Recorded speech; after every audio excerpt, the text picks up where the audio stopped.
Hello, ladies and gentlemen. We are back in Sunless Sea, where we left off last time, as we just got stuck in Visage by trading away our visitor's mask, and we now have a moon moth mask. I should have thought that through.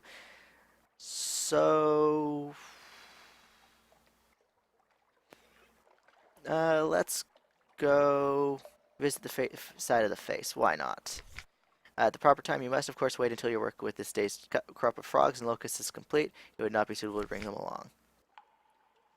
Push efficient bat off the stone chin. The wizard is wearing all black and keeps reaching up to stretch under its bat mouth.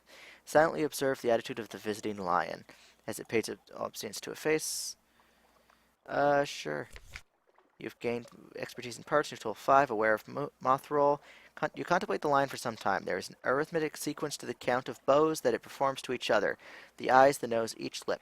It is hard to know whether lion is meant to be her worshipper or her lover. Perhaps the two functions are not very distinct. At last the lion's bows are complete. It passes you a slight nap of its mask jaw. It was rude of you to stand there watching. The moth watches visitors. It does not watch citizens. To do so is violated the strictures of both of your roles. Oops. The Temple of Apis. All it is... let's visit the temple, I guess, since we're now stuck here. The Wounded God. In the center of the temple is a black bull with a white diamond on its face. It is tied in place with heavy ropes and is wounded in the thighs. From this wound it bleeds copiously without dying. The priests gather around the bull, capturing his blood in cups. Do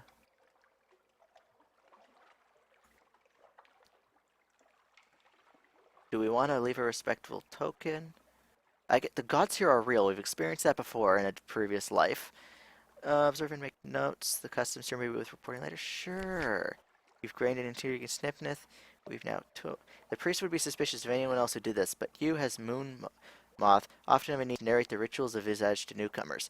The explanations in the Library of Parts are not suitable for strangers, and therefore you are expected to compose your own. Okay. Let's visit the house of the chief geometer. Each morning the man in the cobra mask draws lines in the mud flat with a pointed steel rod.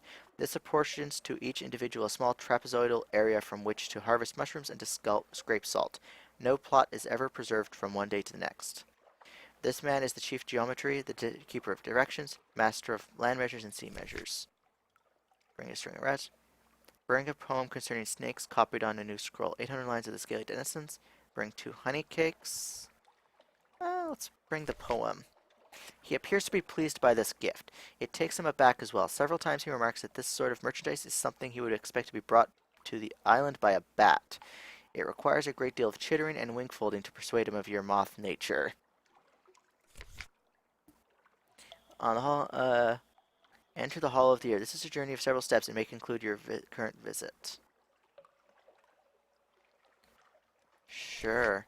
A proud nose. It is a festival day. The great stone face has been illuminated from forehead to chin with blazing torches, so that the profile is visible from the side more clearly than you have ever seen it. Flourishing of years is awake, says the genderless figure in the crocodile mask. Strip off your mask and prepare to retart with... Let's fall in line. I'm curious what lies within among your own. You go as though you were truly one of them. You carry nothing with you but your mask and your costume. May your heart be as light as a feather, says the woman in the lotus blossom mask as you fall into line behind her. At occurrence, your Visage ritual participation quality is now 2, empty-handed. The road you follow leads up through switchbacks along the side of the face and finally to the ear of the flourishing of years, and into the cave that is her ear. The tunnel bends back on itself, and all lights have now been extinguished. There is nothing to guide you but the hand of the person behind you on your back and the movement of the person in front of you. The one who walks beside you wears a bat mask. Fortunately, the floor of the tunnel is very smooth and presents no stumbling blocks. Sound carries strangely in this place, however. Sometimes you cannot hear your own footsteps, and sometimes a breath comes back to you audible from someplace ahead of the line. Let's continue. In line. The footsteps of the people are steady and synchronized, and you go together. For how many years has this been done, and for how many will it be done in the future? Watch your step here, says Bat Mask to you in an under voice. Its accent is the accent of the Wolfstack docks. Floor is about to get squishier, and sure enough it does. At last the tunnel opens. You and all the other congregates spread out in a cavernous space. A voice speaks in the darkness, a ritual preparation. Here at the New Year, we gather under the one mask of flourishing of years. Her face is turned to the gods. Protected by our mask, we may remove our own. Protected by our script, we may speak outside our parts. Here and there is the sound of people fumbling with ties and strings. Your own face feels different with the mask off. Wait and listen. Fight the urge to giggle. Receive the confidence of a stranger as holy. Those who come as spectators remain as participants. Oh. I'm torn between wait and listen. There are things here to learn perhaps to your advantage, or to receive the confidence of a stranger as holy. Uh, let's remain as a participant. I know I said we were stuck earlier, and I was kind of upset, but now I'm really curious. At last the tunnel opens, truce. In the deep shadows you hear things that you will never repeat. They are not the most dreadful of secrets or the most evil of things you know, but they are entrusted to you as confessions. You needn't guard your face while you listen, because no one can see you.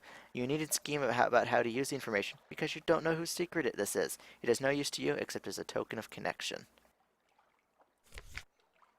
Let the ceremony end according to the proper rites. Last bell. At the end of the hour there comes a woman with a feather of shimmering silver, which she tucks into your hand, symbol of the innocent heart that will not be eaten by the jackal. Then a bell rings, and the time of speech is over. You all put your masks back on. It is possible you cannot know for sure that that in this cover someone has exchanged a mask with someone else. It is an orderly and perfect line that emerges again from the ear of flourishing of years. If anyone watches from above, they must surely be satisfied. We've gained a captivating treasure.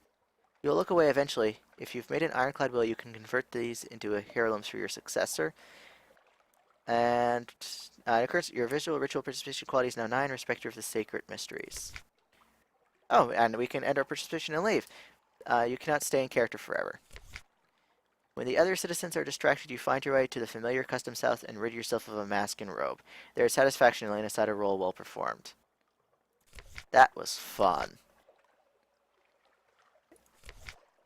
So, now, let's head out and head north to Gator's Morn to drop this chick off. The fall stars above are feral embers like tiger's eyes. Stamped Forge expands, named for one who lost his child to cats. That was an interesting experience on Visage. I like it there.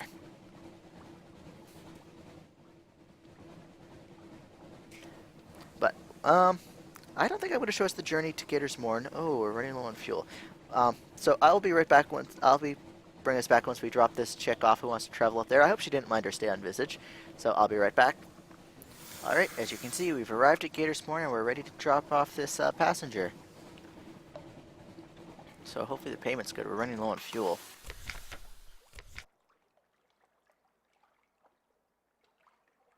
Drop off the shady short. She inhales the air and smiles perhaps for the first time. As I remember, she remarks, less mud, more rum. Oh, we've gained 120 echoes, so not bad. At the winch head, a deferential fellow in fustian waits. He bows to the shady short. A pleasure, as ever. You he barely favors with a glance. He presses a heavy purse into your hand, small coins stained with salt water, but together they amount to a tidy sum. It's cool. Explore the morn, or we could get a port report. We've exceeded the Veils challenge. Awesome. I don't want to spend any of the gold. Let's explore. There's a surprise quality of actual landscape on the morn. It's vertical omitted, but once you find the best beast paths and urchin roads, you can traverse it as you would a rocky moor with an additional throw full of lurching terror. Joy.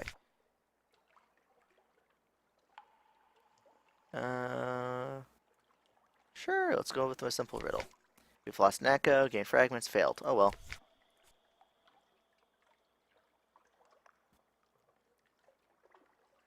Sure. That afternoon, we've gained terror, joy.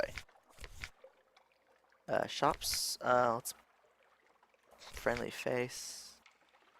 How far are we from London? We can probably make it. So let's make the mad dash to London.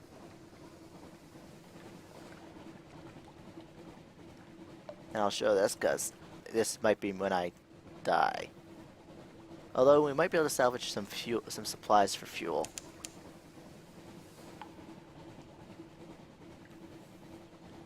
Oh, there's the lighthouse. So we actually didn't uncover that much. We got rid of some of the markings here and we chopped this out. Man, the farther away from London, the less you can explore.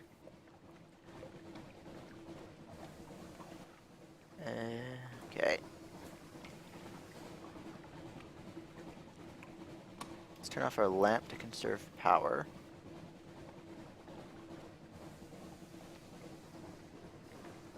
It increases our terror, yes, but it's the best we can do.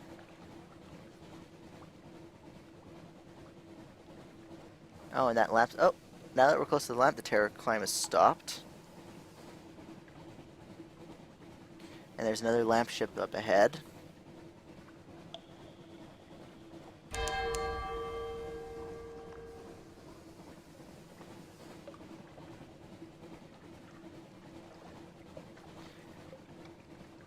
You are far from lighter hope. Terror is rapidly increasing. Our fuel's down to 1, but we're over halfway. We made it. Home waters, sailors dawdle at the rail, watching for the lights of London. Awesome. And our terror is now dropping. Sweet. We made it to London. I didn't. All we got is a bunch of reports, so hopefully the Admiral pays well for it, and hopefully we can do something with the strategic information. We still don't have enough to create an ironclad will for the kid. I just hit the mic here just a few seconds ago.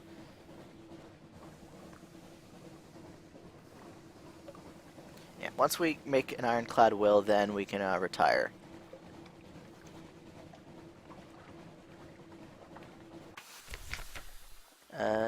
Nothing to hide. Sure. Collect messages. We have a free evening. So, Dark Spectral Admiralty. Let's pass on the strategic information we've acquired. It's hard to raid with those guys. Satisfactory and mentally satisfactory. Take this trouble. We've gained some favors. We've gained 150 echoes. Let's submit our report reports. Gators born. Gained 30 echoes. Quaker 7. 5 echoes and fuel. The Chameleon Channel, 5 echoes, no fuel. Iron Republic, fuel and echoes. Mangrove College, 50 echoes, fuel. Isle of Cats, fuel. Admiralty's flavor. Okay, so once our Admiralty, let's hold on to these reports for now and get our ship prepared. Because once we get 20 Admiralty's favors, we can't do anymore. Oops, that's what I want to do. Put ship in dry dock. And we want this Admiralty yards. There we go. And let's get a whole bunch of fuel. Let's go back to him and turn in some more port reports. Visage. Oh, it varies. Okay. Oops. Did I finish turning these in? Yes, I did. Is there anything specific they need?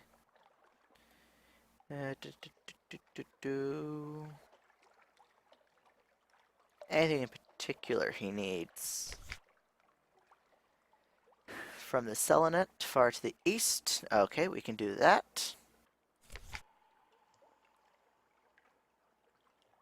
Turn to the Woolstack docks. Let's go back to London. Whoops, not London. We want to go to our lodgings. Spend some time with the family. Actually, can we craft our ironclad will now? Yes, we can. Court of Chancery, as a roaring lion walketh about the sea, whom it devours. Ensure it doesn't get its lion tentacles in your property when you're done. Should you die, this will ensure that your hair retains your lodgings and any heirlooms you've accumulated. There. We've lost 100 echoes, and we now have an ironclad will. Adorn our lodge with captivating treasures. Sure. Convert captivating treasures into heirlooms, and they'll adorn your lodgings until the day you die. After that, your family will probably sell them. This is a way to pass on money to your next character. You can pass on no more than 12 heirlooms or 16 in a mansion, and you'll need to pay a small fee to write those treasures into your will. Sure. I approve. Awesome. Out into the house. Spend some time with the family. Let's see, what do we have the most of? Distant Shores. He is at 10 now. We want to get him to 30, I think. Okay, 25, so we need to do this 3 more times. We've got lots of fuel, we've got lots of supplies. the what's-his-face doesn't want to talk to us, it appears. So, I think the only thing we need to do is to go to the sunlit far to the east. And while we're there, we can pick up some Sphinx Stone. Let's do it. Off we go. So the selenite is way over there. So we'll cut the last of this thing off here. Up to Nuncio. Over to Khan's Glory. Selenite. Khan's Shadow. Khan's Heart. Demo Island. Actually, no. From Khan's Heart, then we go to Polythrem, Salt Islands, Mudden Island. Just do a nice big circle.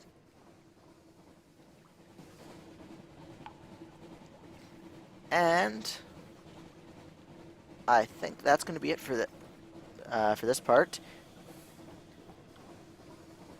So I'll be right back. So, just a minor correction. That's actually going to be the end of the episode. I'm not going to be right back. Well, I am right back, so I'm back.